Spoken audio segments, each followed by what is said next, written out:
अस्सलाम वालेकुम फ्रेंड्स। उम्मीद है आप सब लोग खैरियत से होंगे। फ्रेंड्स, इस तरह है कि एक मैं स्टडी पढ़ रहा था अमेरिकन सोशियोलॉजिकल एसोसिएशन। तो उस रिसर्च में ये था कि कोई 70% जो डाइवोर्सेस होती है ना, वो इनिशिएट खवातीन करती हैं। यानी कि डाइवोर्स का जो प्रोसेस है शुरू करवाने में, इनिशिएट करवाने में, उसमें वुमेन का रोल होता है। यानी कि वुमेन ही स्टार्ट करती 70% केसेस की मैं आपको बात कर। और ये एक ग्लोबल एक काइंड ऑफ डाटा। एक तो ये चीज इंडिकेट करती है कि मैं एक, आपको पता है, इस्लामिक साइकोलॉजी के ऊपर भी एक सीरीज लेके चल रहा हूँ। तो उसमें उसके अंदर आप जरा देखें कि इस्लाम में जो डाइवोर्स का इख्तियार है वो मर्द के पास है। तो एक तो यहाँ पे इंडिकेशन होती है कि भाई ये सही है, क्योंकि अगर डाइवोर्स का इख्तियार जो है वो वुमेन को दे दिया जाता तो डाइवोर्सेस बहुत ज्यादा होती, उसका रेट बहुत ज्यादा होता। लेकिन स्टिल भी स्टडी ये कहती है कि जो डाइवोर्सेस हैं, 70% डाइवोर्स केसेस जो होते हैं वो इनिशिएट ही खवातीन करती, इवन हमारे कल्चर के अंदर भी। यानी कि इनिशिएशन जो है, क्योंकि मर्द की जो साइकोलॉजी है उसमें उसके इमोशंस में बड़ी स्टेबिलिटी है। मर्द की बहुत ख्वाहिश होती है कि वो ऐसा ना करे। अच्छा, वुमेन की साइकोलॉजी क्यों ऐसी है कि वो डाइवोर्स को इनिशिएट करने में या रिलेशनशिप के प्रॉब्लम को क्रिएट करने में उनका क्यों इंपॉर्टेंट रोल है? उसकी साइकोलॉजी, अगर इसको आप समझ लेना तो शायद ये रेशो कम हो जाए, ये रेट कम हो जाए। उसमें ये होता है कि खवातीन जो है, स्पेशली जब वो लेट टीन एज की तरफ होते हैं, तो उनके जो हार्मोन्स होते हैं उनका इम्बैलेंस होता है। हार्मोन्स का इम्बैलेंस होता है। जब हार्मोन का इम्बैलेंस चल रहा होता है और उन उन टाइम्स के ऊपर आप उनकी शादी होती है, तो यूजुअली आपने देखा होगा कि ज्यादातर जो डाइवोर्सेस हैं वो शादी के फौरी बाद, यानी कि 6 माह साल इतने टाइम के अंदर डाइवोर्सेस की रेट अगेन ज्यादा है। उसमें ये होता है कि जब खवातीन के जो हार्मोन इम्बैलेंस होता है, तो हार्मोन इम्बैलेंस की वजह से उनका जो डिसीजन मेकिंग है, उनका जो कॉग्निशन का ब्रेन एरिया है, वो ओवरलोड होता है। क्योंकि हार्मोन जब डिसरेगुलेट होते हैं, तो वो जो डिसीजन मेकिंग वाला, असेसमेंट वाला, जजमेंट वाला ब्रेन एरिया है, वो ओवरलोड होता है, जिसकी वजह से वो सही काम नहीं कर पाता।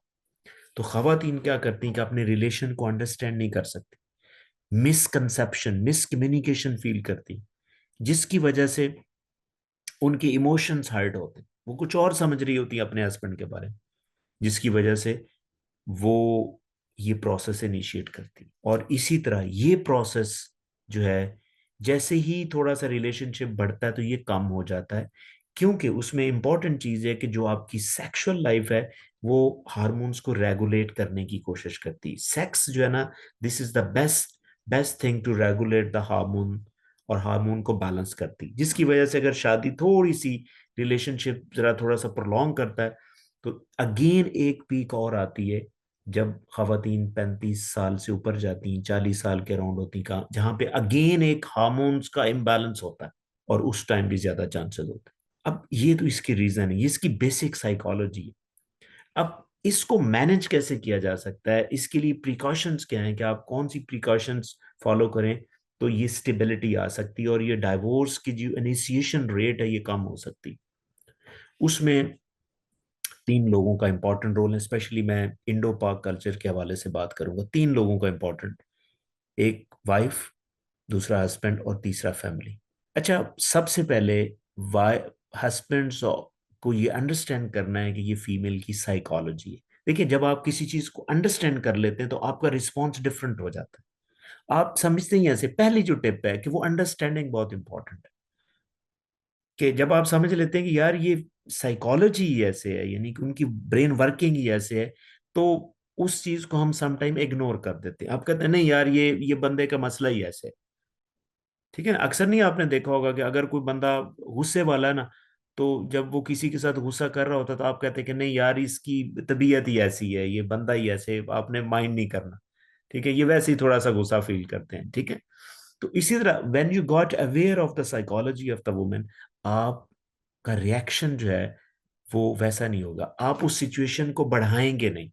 जब सिचुएशन को बढ़ाएंगे नहीं तो सिचुएशंस कंट्रोल, क्योंकि वुमेन के अंदर जो इमोशन डिस्टर्ब होते हैं वो टेम्परेरी होते हैं, फिर स्टेबिलिटी भी आती रहती है, स्टेबिलिटी आएगी, डिस्टर्ब होंगे, तो जब डिस्टर्ब होंगे तो आपका इंपॉर्टेंट रोल आता है। खवातीन क्या कर सकती हैं? खवातीन ऐसी ऐसी प्रैक्टिसेस कर सकती हैं साइकोलॉजी में, ऐसी ऐसी मेंटल एक्सरसाइजेज हैं जिसकी वजह से क्या होता है कि उनके इमोशंस रेगुलेट होते हैं। जिस तरह इमोशनल इंटेलिजेंस को सीखना, माइंडफुलनेस को सीखना, मेडिटेशन करना, ये वो सारी रिहर्सल ऐसी मेंटल एक्सरसाइजेज हैं जिसकी वजह से आपका जो ब्रेन है, आपकी जो ब्रेन वेव्स हैं वो अल्फा वेव्स क्रिएट होती हैं जो आपके अंदर इमोशंस को स्टेबल करती हैं। तो अगर आप इस तरह की एक्सरसाइज खवातीन करती हैं तो उनसे क्या होगा, उनके अंदर एक इमोशन रेगुलेशन डेवलप होगी। वो अपने इमोशंस को अंडरस्टैंड करने के साथ साथ उसको रेगुलेट कर पाएंगे। अगर गुस्सा आता है तो वो थोड़ा सा डाउन फील करेंगे, बेहतर फील करेंगे। तो खवातीन जो है वो अपनी साइड पे इमोशन रेगुलेशन के ऊपर काम करें। और जो फैमिली का इंपॉर्टेंट रोल है कि फैमिली, जब उनकी एक सोशल सपोर्ट की जरूरत है, जब भी मियाँ बीवी के अंदर ये मामला खराब होना शुरू हो तो फैमिली शुड सपोर्ट दैट। ये ना हो कि फैमिली जिस तरह, फैमिली अगर सिचुएशन को एस्केलेट कर रही है तो सिचुएशन ऑब्वियसली और ज्यादा खराब होगी। तो इस तरह तीन स्टेक होल्डर हैं हमारे, स्पेशली हमारे कल्चर में, अपने कल्चर की बात करें, इंडो पाक कल्चर जो, इसमें तीन स्टेक होल्डर इंपॉर्टेंट है, फैमिली है, हस्बैंड और वाइफ, ये तीन अलग अलग। और मैंने तीनों के लिए आपको तीन ही tip they the.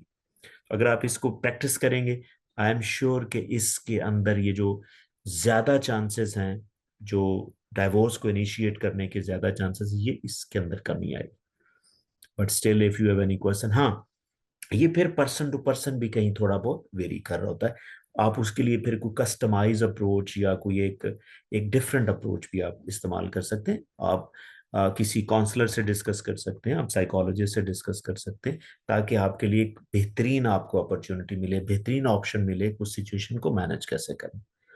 I hope कि आपको कॉन्सेप्ट समझ में आया होगा। But still if you have any question please right me in the comment section and definitely I will answer. Thank you.